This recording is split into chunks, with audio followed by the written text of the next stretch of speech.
favorite street bump. And the race is on. Gallo de Arlo, Len by the rallies Joel's Choice, La Unlan Musashi. It's now Joel's Choice, Violent, followed by Gallo de Arlo. Len is on the outside. Musashi Street Bump is racing fifth by Drell. And on the outside is Gallo de Arlo. By Drell is Senior Anonymous Makisig.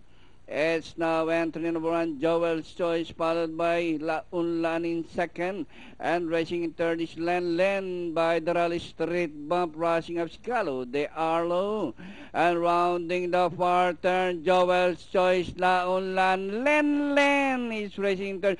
Street Bump, racing by the Rally Gallo de Arlo. Anonymous also rushing up Makisig, Musashi, and Si Senor. As they race the corner, Joel's Choice, La Unlan, Len Street Bump, Anonymous on the outside, Gallo de Arlo.